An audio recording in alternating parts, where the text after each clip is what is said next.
I think this video is going to be one of the most important videos that I've ever made. And bear with me, it's going to be quite intense, I would say.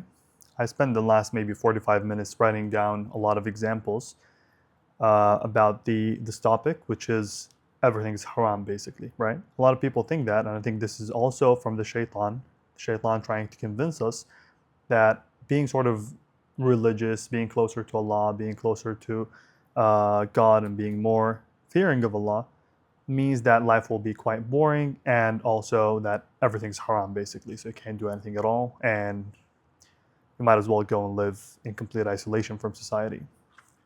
So this is completely from sort of my understanding of life. I sort of looked at all the things that are haram, and I looked at it or at them from a psychological standpoint, trying to break down every single one of those things and explain why they're bad and what is the alternative. So when you stop doing them, what do you gain?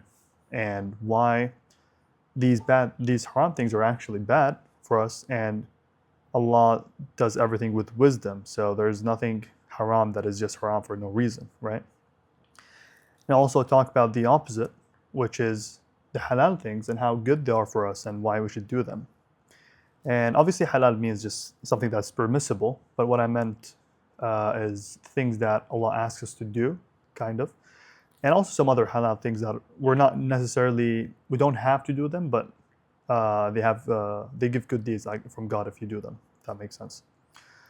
All right, so this is going to be, as I said, quite intense, and there are lots of examples, lots of sort of connecting a lot of points and stuff like that. So yeah, I'll be giving examples just to be running through this list that I made, okay?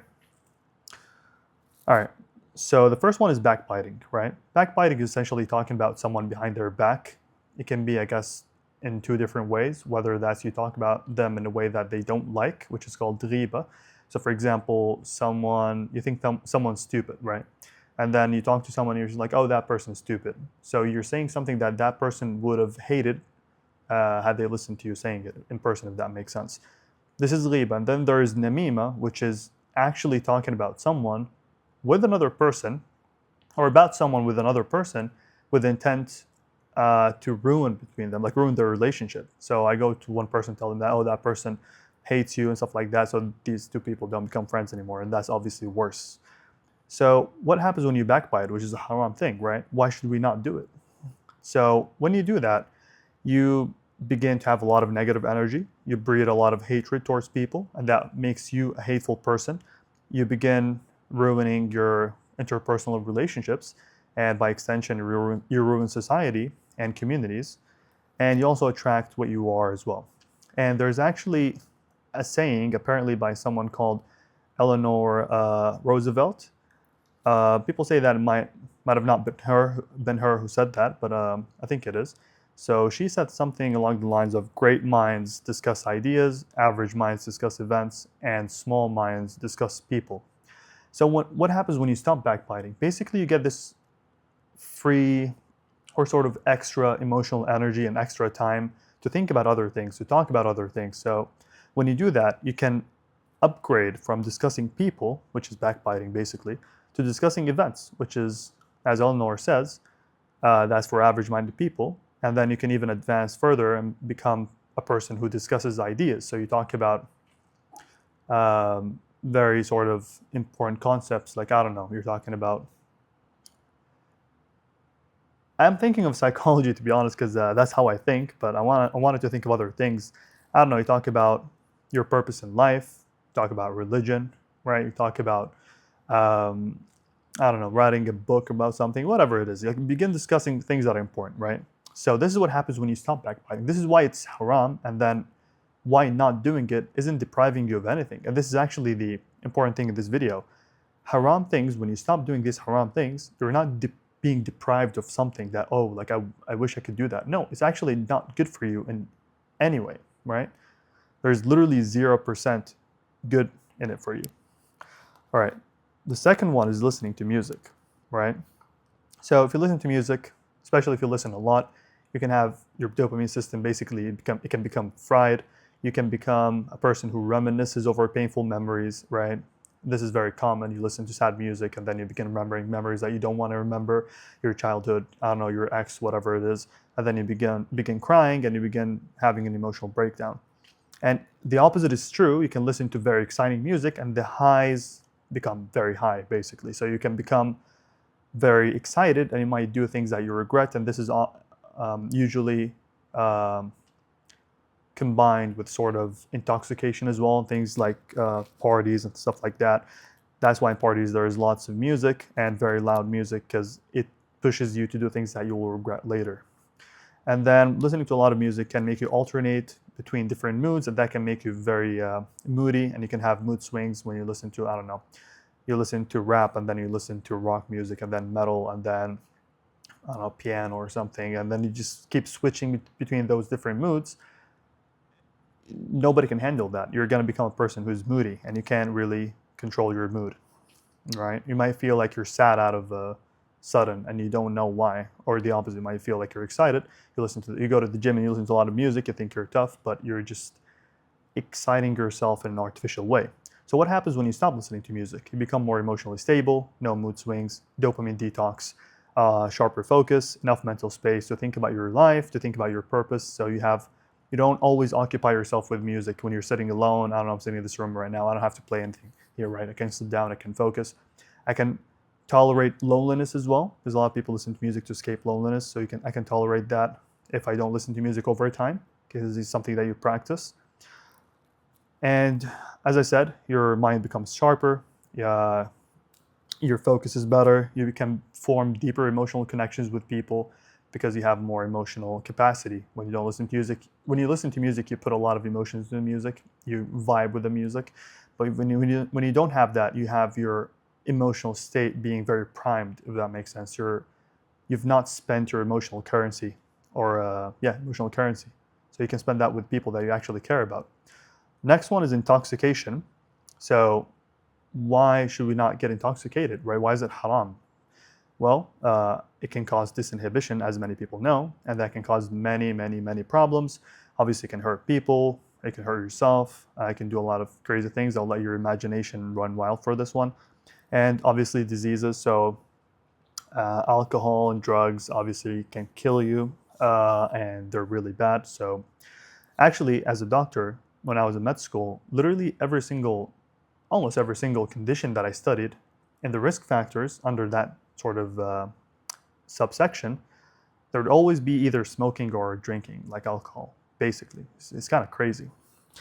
And being intoxicated all the time will make you hate yourself. That's why I said this is going to be sort of a psychological breakdown. Why should I not do these things? Not because just Allah said, don't do it, but also because there is a lot of psychological implications from these haram things, right, that we want to avoid, because this channel is about religiosity, but also about psychology, because I like psychology and I like living a very happy life and a very stable life. So yeah, intoxication will make you hate yourself, will cost you a lot of money. You're going to get anxiety about getting your fix, and anxiety about getting the actual drug, and shame about things like drug addiction, alcoholism. You're going to have that label for the rest of your life, and people are not going to be merciful towards you. People are not forgiving at all, so they're going to always label you that, or they're not going to give you a job. They're not going to give you your kids. Sometimes a divorce happens, right? And that can cause, intoxication can obviously cause a lot of problems in relationships. And the idea will constantly occupy the addict's brain. So it's, as people say, preoccupation. So that can be quite tiring. And anything that you look at, I don't know, a bottle of, I don't know, olive oil, you think, oh, that would remind you of, I don't know, alcohol, for example, right? Because I've never drunk, so I don't know what would resemble sort of a wine bottle or something. But yeah, that's just an example. Next one is free mixing. So why is it bad? Well, modesty gets affected. Modesty can be lost from either gender, right?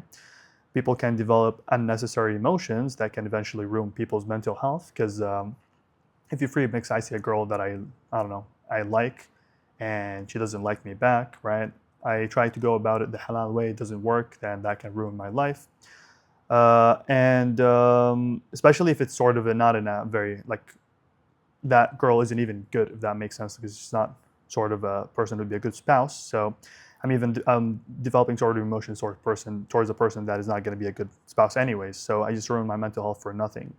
And it could lead to bad things like fornication. Obviously, it weakens the identity of either gender, right? Because you can't be true to your masculinity or your femininity, right? So this creates a bit of confusion. You have to vibe with these people, with girls or with boys, whatever it is.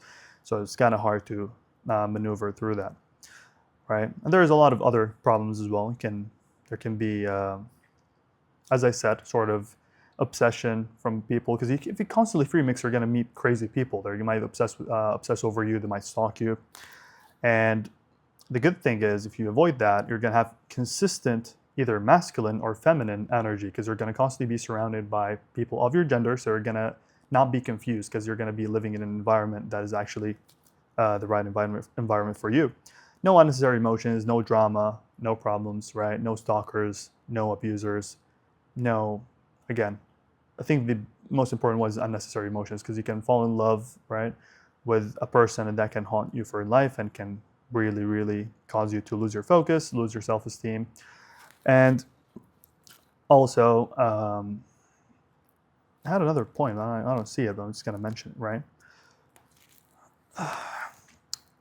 Also, that makes you sort of lose self-respect in a way, because if you sort of develop these emotions towards a person and then they don't reciprocate, they might friend zone you, things like that. And if you go through that, people who've gone through that know sort of what it looks like or what it feels like.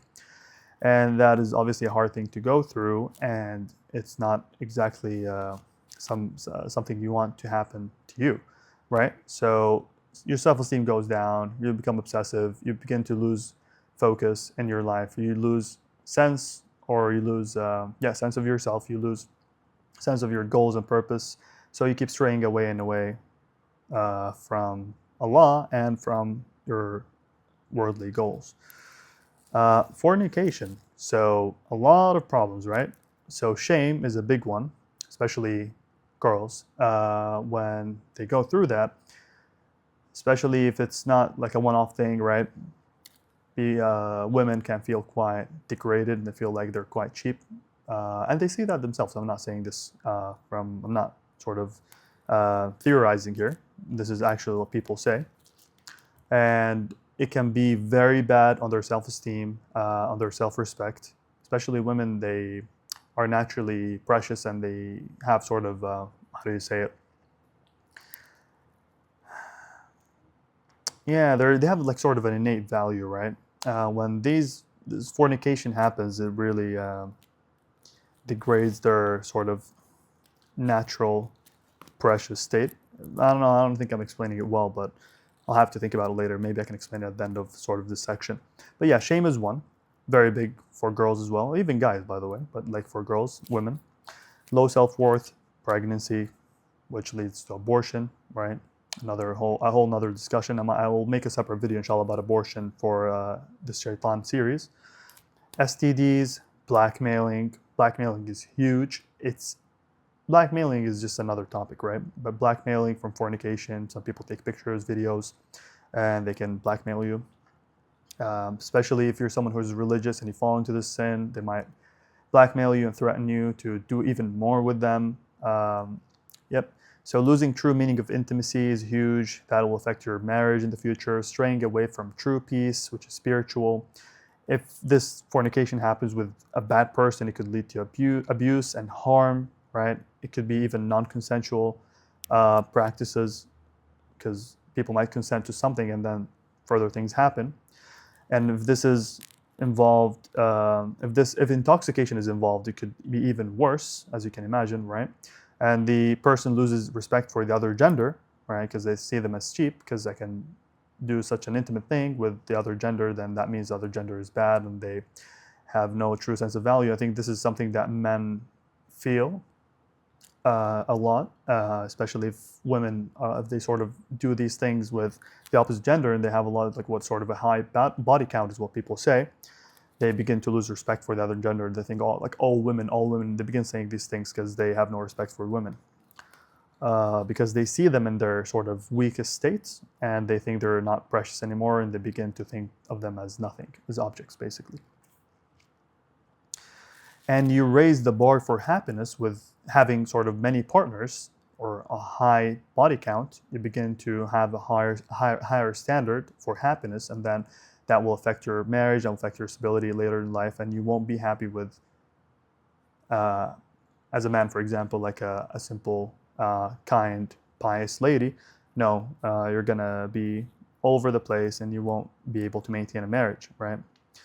And then fornication makes you focus on physical pleasure, and then you forget about spiritual pleasure and forget about Allah, and then you stray away, further away from Allah, right? If you give that up, right, you don't do it because it's haram. This is the point of the video, that haram is haram for a reason, and haram is actually so little, and halal is so big, right? You improve your self-esteem, less headaches, right? Less drama, less fear of getting caught, less fear of having an illegitimate child, no abortion, no STDs, better focus, higher energy, bigger goals in life because you're not preoccupied with fulfilling physical pleasure every single day. You begin to have bigger goals, you have more time, and you have higher respect for the other gender. And you'll always notice this, and quote me on this, people who don't engage in fornication and they don't free mix, they always have cleaner hearts, or I'm not going to say always, most likely, right?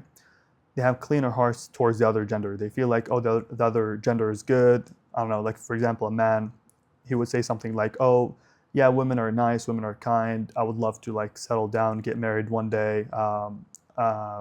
Women can be merciful, things like that. Because they don't engage with all women. They don't engage with women, mostly. And that means they keep this good idea of women in their head.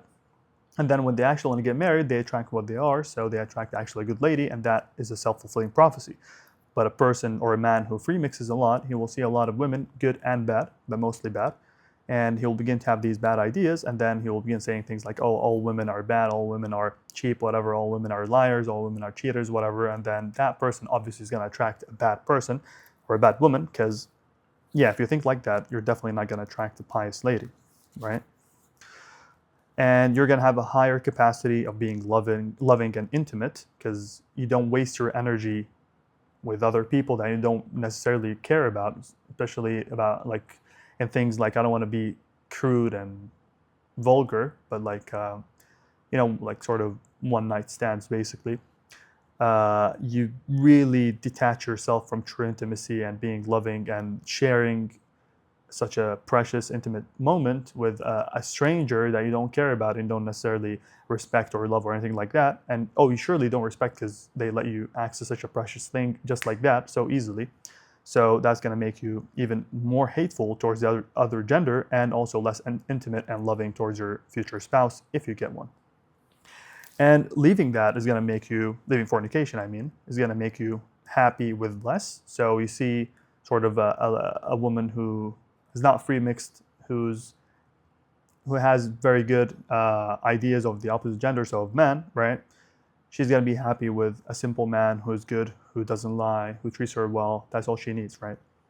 But a woman who's been exposed to a lot of men, she might have higher standards, because, and I'm not saying higher standards are necessarily bad, but all I'm saying is you raise the bar for no reason, right? And refer back to my video if you want the.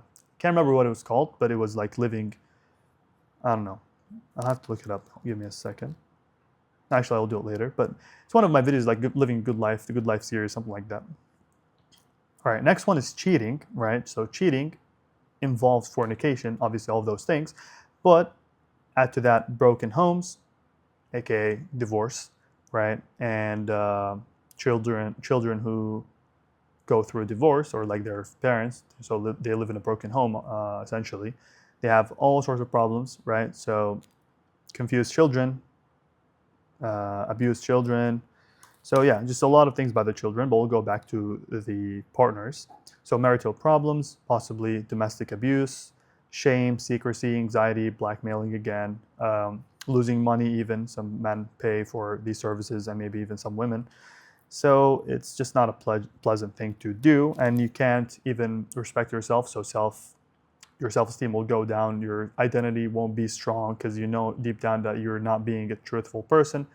You're being sort of secretive, and that's not going to make you proud, and you're going to walk with your head down, basically. So it's not good. Unless you're some sort of person who thinks nothing of these things, then you're even worse. But I'm not like trying to be judgmental. Sorry, this sounds pretty judgmental, but all I'm saying are these things are pretty bad. So Allah forbade them for a reason, right? When people say like all things are haram, like no, these haram things are not things you want to do anyways, right? Okay, next one is drugs. So the first thing that I wanted to mention is they're just unnecessary. Literally, they're just unnecessary addition to life. You don't even need them. Like a normal person doesn't wake up and think about drugs, right? Because that's just an addition that you never really needed, right? You just invented that need. But obviously you can get rid of that. You can always go back, and you can always go back to like being a normal person. And apologies for saying normal person, sounds quite judgmental. But yeah, I can always go back, so it's not a big deal. Even if you struggle with addiction, I know some people will say like, oh, like if you've gone through it, you're not going to say it's not a big deal. But I'm just trying to give you hope, because a lot of people have battled addiction and have won against addiction with the power of Allah. Again, it fries your dopamine system to the point that it can even kill you, right?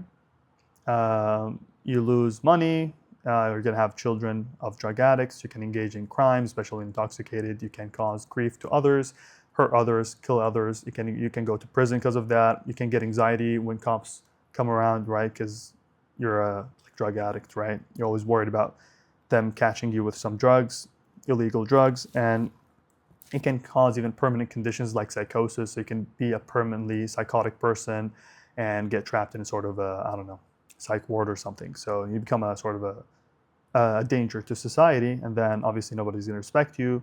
Shame, low self-esteem. These things are almost always included in all of these things. Shame, low self-esteem, a weaker identity, right?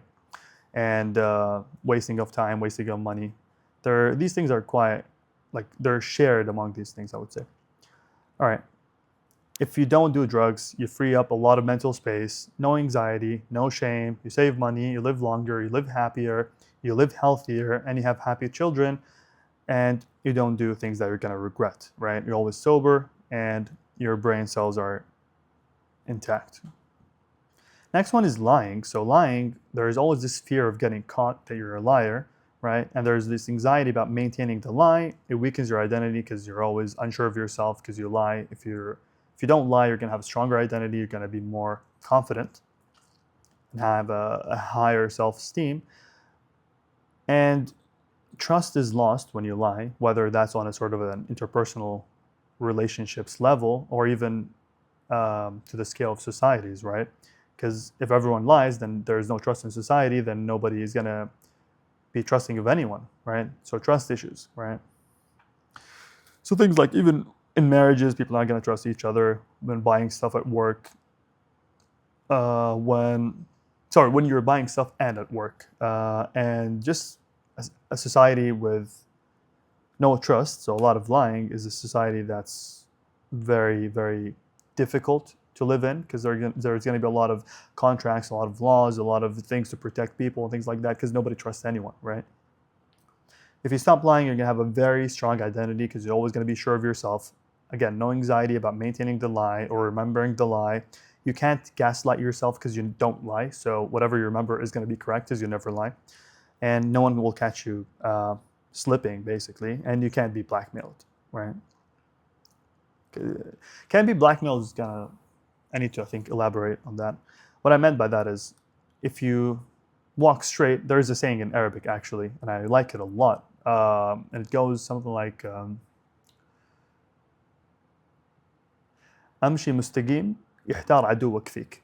So I'm going to translate it literally, right? Because obviously, like, it's pretty hard to explain it with the nuances or translate it with the nuances. أمشي مستقيم يحتار عدوك فيك. So walk straight and your enemies will be sort of confused about you. They can't find an error. They can't find a mistake because you're walking straight. You're not doing anything wrong. You're not lying. You're not stealing. You're not cheating. You're not, you're not doing anything haram, wrong, which is kind of similar, right? Then the people who hate you will not be able to find anything to actually, in this context or in this statement, like blackmail you with, or in a broader sense, they can't find anything to harm you with.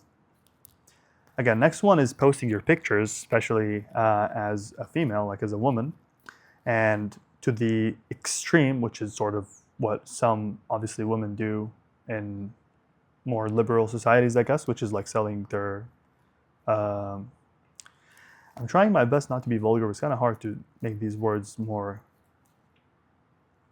like not so vulgar, but selling pictures of you not wearing clothes, basically. So this is huge because you might gain money, obviously, but losing value, right? You lose value of yourself as a woman, and modesty for sure. You might develop body dysmorphia because you're constantly competing with these other women who are doing the same thing, right? You have to be better to get the money, get the cash. Can lead to plastic surgery, extreme dieting, can even lead to death. I don't know, things like anorexia. Then you get refeeding syndrome, or you can even kill you, right? No future decent spouse, right? And if you get a partner, it'll definitely be a bad partner who doesn't really love you, because if you're sharing yourself like that, then they don't necessarily have ghira over you. And if a man doesn't have ghira, trust me, he's not a good man. And that person is going to be used as an object of self-pleasure by some men, which is very disgusting. And again, no self-respect. And this person will begin seeing themselves as less, and being treated bad might be accepted because they don't even know what living as a truly dignified woman is like. So they don't even know what that is. They've never been treated right. So them degrading themselves like that, they will attract people who will treat them bad, basically.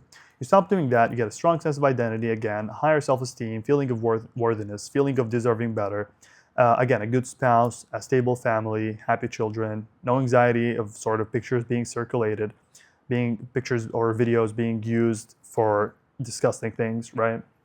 And then feeling like you're precious, feeling like you're special, not feeling like you're just, I don't know, like a naked person who everyone gets to see, which is really, it will do wonders to a person's self-esteem, I would say. Again, next one is being bad to parents. So that can cause, again, loneliness, right? Especially if you're living with them, it's quite hard to do the sin and then not feel like you can't feel connected to your family if you're constantly being bad towards them, obviously. And that can lead to loneliness, a weak support system, because your parents support you when you're a kid. And when you're an adult as well, it'll lead to a weaker community, weaker society, because if you're not on good terms with your parents, your children are not going to see them, and then the family is going to be disconnected. It's going to be a weak family. Every family or every nuclear unit is going to be independent, and then that's a society that's weak. And if you want me to elaborate further on this, a weak, fragmented society is an easy target for control. And yeah, one of the reasons why communities are fragmented these days is because of these sins, basically. And especially like things, as I mentioned, like fornication, cheating, things like that, cause fragmentation of societies and communities. Again, being bad to parents, which is uquq al-walidain in Arabic, will definitely lead to that. And then a fragmented, weakly bonded community and society is definitely going to be an easy target for enemies, and also is going to be very lonely and very weak in terms of support system. If you, as their son or their daughter, right, you go through something, I don't know, divorce or abuse or domestic abuse or stuff like that, you can't go back to your parents for support because you hate them and they hate you, and then you're all alone and you have no support system, basically. Okay. Next one is watching haram, whether that's, I don't know, Instagram, TikTok, Snapchat, YouTube, all of these things, or to the extreme levels where it's adult content, so pornography and things like that. Obviously, it destroys self-esteem. It literally distorts the idea of intimacy. It can make you focus on looks a lot for both genders. You focus on your own looks because you compare yourself, and you focus on the looks of the other gender as well. So you begin shaming the other gender when they're not looking as ridiculous as the people who look in those videos, because they're always hyper edited, or they've undergone plastic surgery, and you know how it goes, right? So there's going to be a lot of shame in society, a lot of body shaming, a lot of body dysmorphia, a lot of plastic surgery, distorted ideas of intimacy, right? And these things can even lead or cause people to potentially believe that abuse is normal in sexual relationships. It can lead to low energy, fried dopamine system, poor relationship with spouse, divorce, broken homes, again, further self-hate, a weaker identity, all of those things, right? Self-disgust, even to the point of deleting yourself as well. So And obviously, modesty is going to be affected. And you'll notice a pattern here that all these things essentially lead to a weaker identity and a worse self-esteem. And this is why I'm very interested in this concept, because I like psychology and I like religion as well, and I think they complement each other, right? Actually, there's no better way to live except as a Muslim, because you avoid these things, you do the right things, subhanAllah, without even thinking about it, you're going to have the best self-esteem, best emotional stability, no anxiety, no depression, nothing. You're going to live a happy life. And actually in the Quran, this is a bit of a digression. There is a verse I'm going to read. I just want to look it up because I don't want to make a mistake.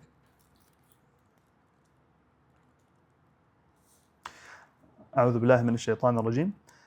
ألا إن أولياء الله لا خوف عليهم ولا هم يحزنون. Okay, so I want to focus more on the last bit of the verse. Okay, so let me look it up in English so you get the right translation.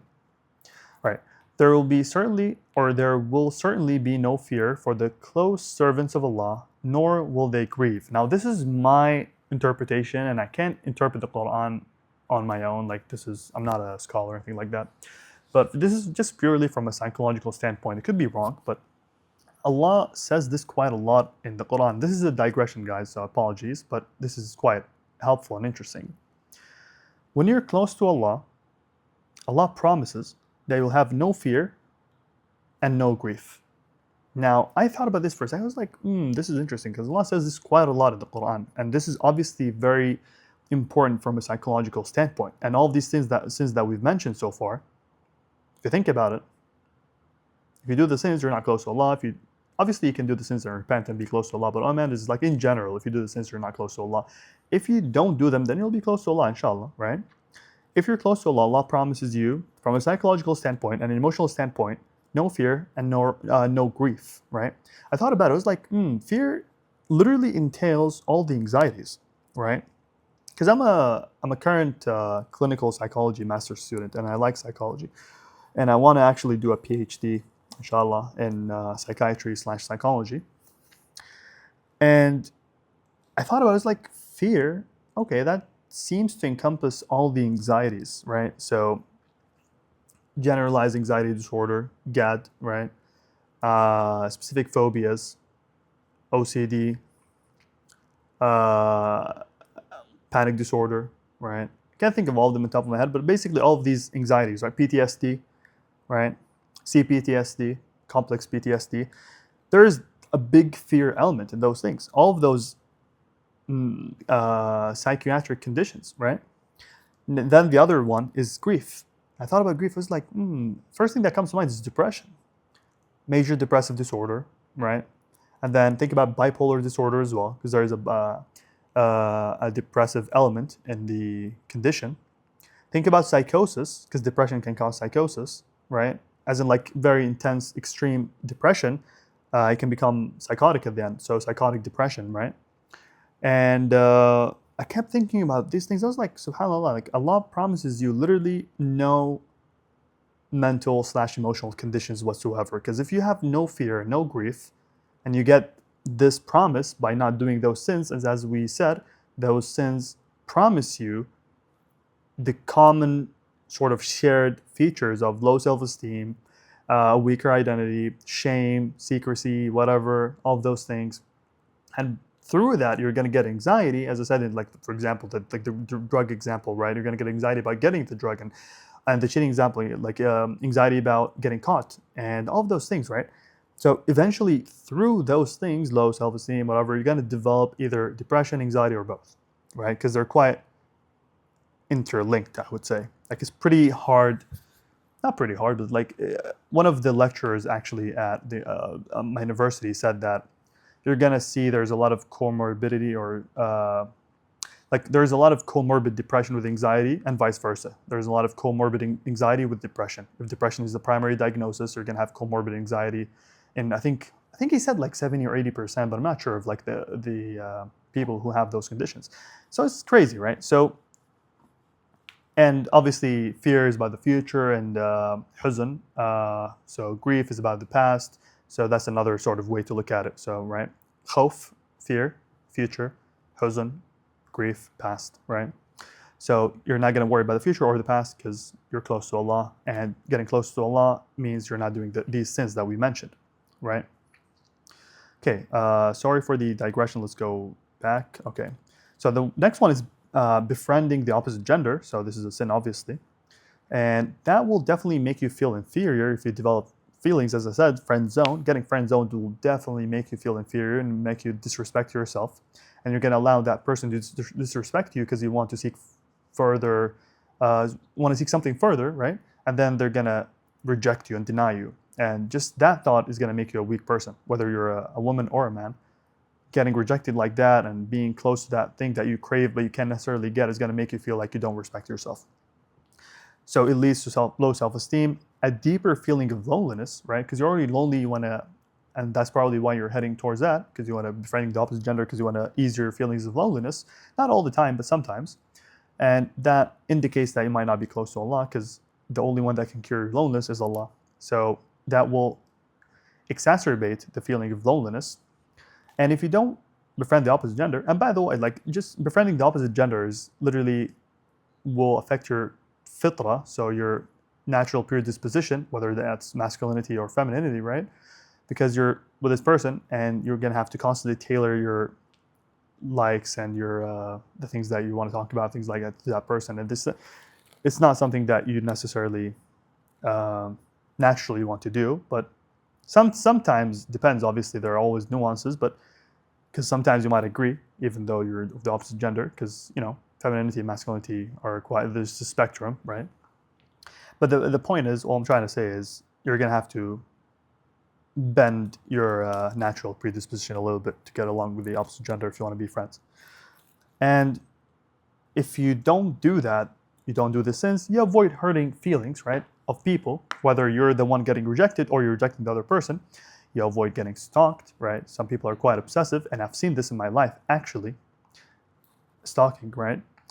No undistorted ideals.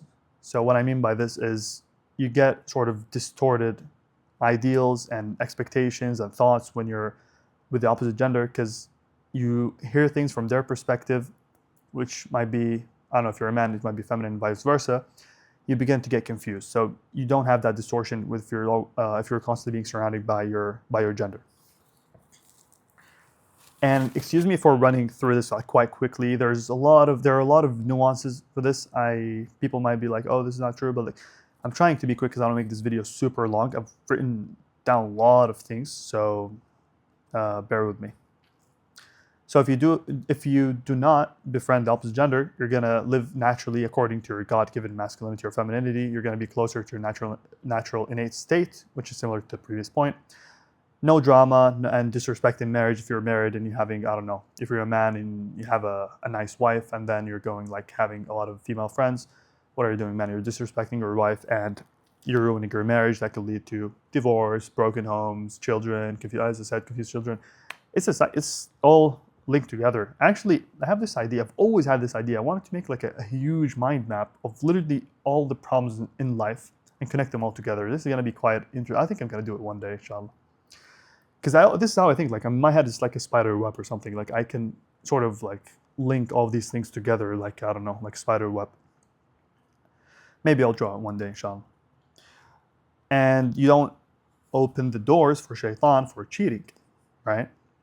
Because the friend is going to treat you nice because they're not living with you, right? They're going to treat you nicely, and then you might think, oh, they're a potential candidate for, like, I don't know, whether marriage, you want to leave your spouse, and then you go with that person, and then they turn out to be even worse than your spouse. Or it can open the door for cheating because they promise you emotional stability. I don't know, it's very similar with the guy best friend, right? A guy who's, I don't know, in a Western context, I guess, dating a girl, and even though I want to say this, I don't want to be normalizing this because it's not okay for us Muslims. And then she has like, oh, a guy best friend, and he's like her emotional stability, if you will. I was going to say a bad word, but yeah, emotional stability. And then over time, a woman gets affected by that when a man is being very nice and he doesn't show his true colors, and then she would leave her, in this context, boyfriend, but let's say spouse, to be more respectful. For that guy turns out to be even worse, because a man who truly respects you wouldn't be even talking to you if you're married, right? This is from a secular standpoint, because he would respect your husband and he would respect you as well, and vice versa. A woman wouldn't a woman wouldn't be talking to you if she knows you're married, because she doesn't want to ruin your marriage. But some women don't care, right? They want to actually ruin the marriage, so you have to be careful. You protect your household, and you protect your kids from divorce. Okay, next point is gambling, right? So you lose all your money, preoccupation with gambling. You're always thinking about it. Homelessness, right? You're just homeless. You lose all your money. Boom, you don't have a job. It can lead to divorce. It can lead to ending your life, right? You're constantly surrounded by people who are negative, drug addicts, because, a gambler, sometimes also an addict, right? Because it's all like addictive behavior, so they can be addicts, right? Or the least bad thing that can happen is you're going to be surrounded by smokers, right? Going to inhale all of that, going to get cancer. I can expand all these thoughts endlessly, basically. And you're going to be surrounded definitely by drug addicts that can give you drugs. You can fall into drug addiction, whatever. You can take drugs and gamble and lose all your money. You can make a lot of money, obviously, but if you make a lot of money, you're going to be a target. You might even get killed because of that. If you stop gambling, you're going to save money. You're not going to be preoccupied all the time. You're going to have a nice dopamine detox, right? You're going to be emotionally stable, a stable household, and you're going to focus on better things in your life. Next one is, and the last one is witchcraft. Now, this is not something a lot of people talk about, but this is something we believe in as Muslims and even other cultures as well. So if you do witchcraft, you're obviously, from an Islamic standpoint, but this is not just about Islamic standpoints in this video. It's more from a psychological standpoint. From Islamic standpoint, obviously you're going to get punished by Allah. But I'm thinking, unless you repent, but I'm thinking about this from a psychological standpoint. You hurt others, so you're going to be in a constant negative emotional state because you're always being hurtful towards others and being full of hatred. And you're going to be harassed by jinn as well. They're going to harass you because if you want to stop witchcraft, they're going to sort of attack you, and you're going to have all of these crazy things done to you by these jinn. Jinn are obviously demons. Because this video is about Shaytanic mentality, right? And then witchcraft can even be reversed on you, right? So you do something on someone, it can even go back and it can be reversed, and it can happen to you, and then you struggle with what you try to do. It's quite funny, to be honest, but there's a lot of bad in it, but this is just what I'm going to mention. And if you stop doing it, you're going to avoid thinking about others negatively, so no hatred, because you're doing witchcraft to hurt people, right? Mostly. And you're going to avoid harassment by jinn and even people, which, by the way, the harassment by jinn can even lead to death, by the way. It's quite intense. I'm going to, inshallah, make a series about this sort of witchcraft. I'm not an expert, but I have done some reading and some listening as well. So, inshallah, I'll collate some stuff and I'll make some videos. So I think it's quite important from a psychological standpoint as well, witchcraft and demons and things like that. Right. Okay, so that was it for the sins, right? And why we shouldn't do them, and why the Shaytan tries to convince us that, there's everything is haram, like just do the haram. Happiness is in the haram. He promises you fake promises, and you do the haram, you end up having all of these bad things that we've mentioned so far, right? Okay, I'm going to mention now the halal things and why they're good, right? So the first one is remembrance of Allah, so dhikr. You do dhikr, ألا بذكر الله تطمئن القلوب. This is a verse, I need to translate it. I need to look it up, sorry. Okay. It's quite hard when I want to mention a verse and I have to look it up in Arabic and then look it up in English after that. Surah Al-Ra'd 28. Okay, so those who believe and whose hearts find comfort in the remembrance of Allah, surely in the remembrance of Allah do hearts find comfort. Chapter 13, verse 28. So yeah, remembrance of Allah will give you that calmness, peace of mind. You're going to get good deeds. So you're going to get paradise because of this. So you can imagine, right? And the sins you're getting, I don't know. Getting drug addiction, you're getting broken homes, you're getting STDs, you're getting the abortion, you're getting demonic possession. Not very nice things, right? But in halal, you were getting remembrance of Allah will literally make you enter paradise. So compare that to paradise. I mean, if you compare those bad things to a good life in this life, so just a life without those bad things, that's enough. So compare this to paradise, right? You're gonna have an easier life because if you remember Allah all the time and you say dhikr all the time, Allah makes your life easier. Um, Fasting, you become spiritually closer to Allah. When you're fasting, you feel like you're weak, you feel like you're sort of needy, so you become more spiritual. Is detoxification as well, physically and mentally, dopamine, because when you're fasting, you're not only not eating and not drinking, you're trying to abstain from worldly pleasures. So you become more in a sort of a relaxed state. You're not like watching stuff, you're not doing anything unnecessary, basically. So you're quiet, calm, you're detoxifying yourself from all these things, dopamine, and from literally toxins in your body. You're remembering poor people as well, which makes you more empathetic. Discipline, right? Discipline is huge. You become a more disciplined person, especially for people who want to lose weight, or I should say lose fat, I guess. Again, halal, get halal marriage, right? Stability, true love, and respect. You get all your rights as a spouse, whether you're a man or a woman, you get all your rights, right? You get nice, happy children and a stable household. No STDs, no abortions, no secrecy, no shame, no, again, STDs, yeah, no blackmailing, no, I don't know, your spouse, I don't know, ending your life because you cheated or something. So nothing crazy, right? No blackmailing. You're living a nice, sincere life, a nice, God-fearing life. Next one is forgiveness. So forgiveness is encouraged in Islam. So you forgive people and Allah will reward you. So you get emotional calmness, your inner peace, right? You're forgiving people, so you don't have that hatred that sort of people who practice witchcraft have against people.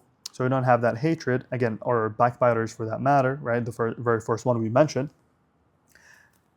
You're going to have a stronger identity, more self-respect, because when you forgive people, you feel like you're proud of yourself. So you're going to have again, stronger identity as a Muslim and as a person who forgives and as a person who can let go, and more self-respect because you're that person with a good heart. So you like yourself. Listening to Quran instead of listening to music. Emotional stability, again, everything is going to be emotional stability because this is our religion, alhamdulillah. It's beautiful. It's all about peace and emotional stability. You're going to live the best life of your life, inshallah. Emotional stability, reminders of your reason for existence. So Quran constantly tells you why you're here, because a lot of people struggle with existential crisis ideas, right? Why am I here? What am I doing? Why am I going to work? Why should I wake up? Like, why don't I just like end my life? I don't know. So Quran tells you constantly why you're living, what you should do, what you shouldn't do. So it makes you feel alive, right? And that's just very small benefits of Quran, obviously, but I'm trying to think of the psychological things at the moment. And it's quite peaceful as well, just in general, right? So it's really nice to listen to. Visiting your family, right? Visiting your family members. So it leads to stronger communities, more happiness in the society, more support, again, in case of divorces or whatever, domestic abuse, financial crisis, you have some people to lean back on. And a very strong society is going to be a society that is hard to penetrate and hard to corrupt. Going to the mosque, for example, in terms of for men, going to the mosque, we have to go to the mosque 5 times a day. Now, some people say it's obligatory, some people say it's not, but like some scholars say it's not. But the point is, you go to the mosque, right? Get a break from life. I'm constantly working, I don't know, from like, let's say 9 a.m. till 12 a.m. and I have to go for dhuhr, right? It's a nice break, right? I go, meet some people, meet my community, meet my neighbors. So again, stronger communities, right? You meet people. It's a nice, calm environment. You listen to the Quran, so 2 in 1. Actually 3 in 1 because of stronger community. Spiritual cleansing. It teaches you discipline. It makes you walk. So again, exercise. Next one is charity, sadaqah. You get more money when you make charity because of Allah's promise, and you get more ajr, good deeds. It feels nice to give people things, you see people smile, you help people, so it's spiritually fulfilling. And And yeah, there's so many things, right? I was gonna say stronger identity as well, because when you do that, you constantly tell yourself that you're a charitable person, you're a good person, so your self-esteem is gonna improve. In a nutshell, all the sins are gonna make you have lower self-esteem, more self-hate. Um, what else? Yeah, a weaker identity because you're unsure, you're always like doing sins and then you're doing good. Like you don't know what you're doing, right? And so many other things, right? As for halal things, always is going to lead to a better self-esteem, more confidence, happier life, emotional stability, right? No anxiety, no depression, as Allah promised in that verse I told you about. So yeah, just to summarize, this video was about the people who say that everything is haram, being religious is boring, and yeah, I'm just worried about getting closer to Allah, and then finding out that everything is haram and I don't have anything to do. The point of this video is everything that you're not meant to do, you're not meant to do, because look at what happens when you do them, right? So you're not being deprived. That's the point of the video. You're not being deprived of anything. Literally, when you stop doing these bad things, you free up more time for yourself and more emotional energy and more mental energy and more physical energy to do the things that you actually want to do and things that actually bring happiness to your life and fulfillment, right? I don't know, you stop like I don't know, listening to music and then you listen to Quran, right? That's something that benefits you, right? Or let's say not Quran, let's say you stop listening to music and you listen to podcasts, right? At least you're learning something, right? Instead of music just crying about your past or getting too hyped and doing something stupid, right? So yeah, that was it. I hope that was helpful, and inshallah I'm gonna make another video after this. I think it's gonna be about divorce. Yeah, I'm actually quite tired. I don't know if I want to make a video, but all right, yeah, we'll just do it anyways, inshallah. All right, I hope that was helpful, and let me know if you liked the video, and if you have any questions, if you have anything you want to share, or anything that you want me to talk about or do, please let me know. Thank you.